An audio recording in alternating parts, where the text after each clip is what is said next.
Scientists know that the diet of any animal corresponds to its physiological structure. Human physiology, bodily functions, and digestive system are completely different from those of carnivorous animals. According to diet, we can divide vertebrate animals into three groups: meat eaters, grass and leaf eaters, and fruit eaters.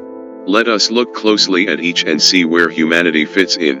Carnivorous animals, including the lion, dog, wolf, cat, etc., have many unique characteristics which set them apart from all other members of the animal kingdom. They all possess a very simple and short digestive system, only 3 times the length of their bodies. This is because flesh decays very rapidly, and the products of this decay quickly poison the bloodstream if they remain too long in the body. So a short digestive tract was evolved for rapid expulsion of putrefactive bacteria from decomposing flesh, as well as stomachs with 10 times as much hydrochloric acid as non-carnivorous animals, to digest fibrous tissue and bones. Meat-eating animals that hunt in the cool of the night and sleep during the day when it is hot do not need sweat glands to cool their bodies. They therefore do not perspire through their skin, but rather, they sweat through their tongues. On the other hand, vegetarian animals, such as the cow, horse, zebra, deer, etc., spend much of their time in the sun gathering their food, and they freely perspire through their skin to cool their bodies. But the most significant difference between the natural meat eaters and other animals is their teeth. Along with sharp claws, all meat eaters, since they have to kill mainly with their teeth, possess powerful jaws and pointed, elongated, canine teeth to pierce tough hide and to spear and tear flesh. They do not have molars, flat, back teeth, which vegetarian animals need for grinding their food. Unlike grains, flesh does not need to be chewed in the mouth to pre-digest it. It is digested mostly in the stomach and the intestines. A cat, for example, can hardly chew at all. At grass and leaf eaters, grass and leaf-eating animals, elephant, cow, sheep, llama, etc., live on grass, herbs, and other plants, much of which is coarse and bulky. The digestion of this type of food starts in the mouth with the enzyme ptyalin in the saliva. These foods must be chewed well and thoroughly mixed with ptyalin in order to be broken down.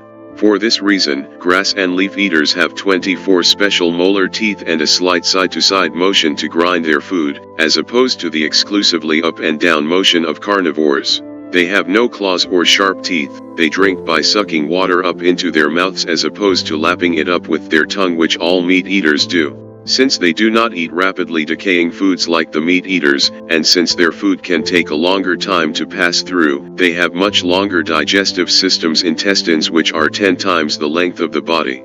Interestingly, recent studies have shown that a meat diet has an extremely harmful effect on these grass and leaf eaters. Dr. William Collins, a scientist in the New York Maimonides Medical Center, found that the meat-eating animals have an almost unlimited capacity to handle saturated fats and cholesterol. If a half-pound of animal fat is added daily over a long period of time to a rabbit's diet, after 2 months his blood vessels become caked with fat and the serious disease called atherosclerosis develops. Human digestive systems, like the rabbits, are also not designed to digest meat, and they become diseased the more they eat it. At the fruit eaters, these animals include mainly the anthropoid apes, humanity's immediate animal ancestors. The diet of these apes consists mostly of fruit and nuts. Their skin has millions of pores for sweating, and they also have molars to grind and chew their food. Their saliva is alkaline, and, like the grass and leaf eaters, it contains ptyalin for pre-digestion. Their intestines are extremely convoluted and are 20 times the length of their body, for the slow digestion of fruit and vegetables. 7 At human beings, human characteristics are in every way like the fruit eaters, very similar to the grass eaters, and very unlike the meat eaters, as is clearly shown in the table below. The human digestive system, tooth and jaw structure, and bodily functions are completely different from carnivorous animals. As in the case of the anthropoid ape, the human digestive system is 12 times the length of the body. Our skin has millions of tiny pores to evaporate water and cool the body by sweating. We drink water. By suction, like all other vegetarian animals, our tooth and jaw structure is vegetarian, and our saliva is alkaline and contains ptyalin for predigestion of grains.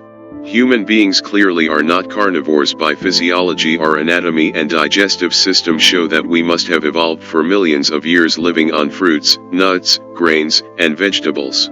Furthermore, it is obvious that our natural instincts are non-carnivorous.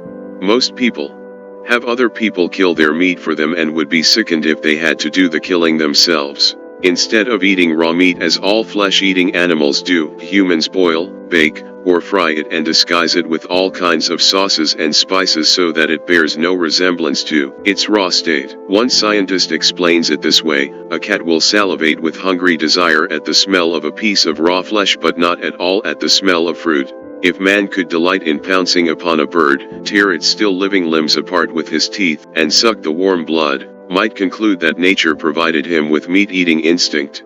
On the other hand, a bunch of luscious grapes makes his mouth water, and even in the absence of hunger he will eat fruit because it tastes so good. Scientists and naturalists, including the great Charles Darwin, who gave the theory of evolution, agree that early humans were fruit and vegetable eaters and that throughout history our anatomy has not changed. The great Swedish scientist von Linné states, "Man's structure, external and internal, compared with that of the other animals, shows that fruit and succulent vegetables constitute his natural food, so it is clear from scientific studies that physiologically, anatomically, and instinctively, man is perfectly suited to a diet for fruit, vegetables, nuts, and grains."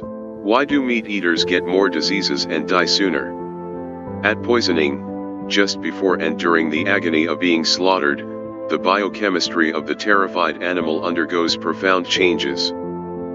Toxic byproducts are forced throughout the body, thus pain poisoning the entire carcass. According to the Encyclopedia Britannica, body poisons, including uric acid and other toxic wastes, are present in the blood and tissue. Protein obtained from nuts, pulses, lentils, peas, etc., grains, and dairy products is said to be relatively pure as compared with beef with a 56% impure water content. Just as our bodies become ill during times of intense rage or fear, animals, no less than humans, undergo profound biochemical changes in dangerous situations. The hormone level in the animal's blood, especially the hormone adrenaline, changes radically as they see other animals dying around them and they struggle futilely for life and freedom. These large amounts of hormones remain in the meat and later poison the human tissue. According to the Nutrition Institute of America, flesh of an animal carcass is loaded with toxic blood and other waste byproducts. A recent study conducted among 50,000 vegetarians, the Seventh-day Adventists, revealed results that shook the world of cancer research. The study clearly showed that this group has an astonishingly low rate of cancer. All types of cancer occurred at significantly lower rates as compared with a group matched on age and sex. The study showed that life expectancy of the Adventists is also significantly longer. A recent study of Mormons in California showed that cancer occurs in this group at a rate of 50% less than in the normal population. Mormons characteristically eat little meat. Why do meat eaters get more cancer? One reason might be the fact that animal flesh, which is several days old, naturally turns a sickly gray-green color. The meat industry tries to mask this discoloration by adding nitrites, nitrates, and other preservatives. These substances make the meat appear red, but in recent years many of them have repeatedly been shown to be carcinogenic, cancer-inducing. Said Dr. William Lijinsky, a cancer researcher at Oak Ridge National Laboratory in Tennessee, "Don't even feed nitrate-laden foods to my cat." British and American scientists who have studied intestinal bacteria of meat eaters as compared to vegetarians have found significant differences. The bacteria in the meat eaters' intestines react with the digestive juices to produce chemicals which have been found to cause cancer. This may explain why cancer of the bowel is very prevalent in meat-eating areas like North America and Western Europe, while it is extremely rare in vegetarian countries such as India. In the United States, for example, bowel cancer is the second most common form of cancer, second only to lung cancer, and the people of Scotland, who eat 20% more beef than the English, have one of the world's highest rates of cancer of the bowel. At chemical diet, eating meat has often been called eating on top of the food chain. In nature there is a long chain of eaters. Plants eat sunlight, air, and water. Animals eat plants. Larger animals or human beings eat smaller animals.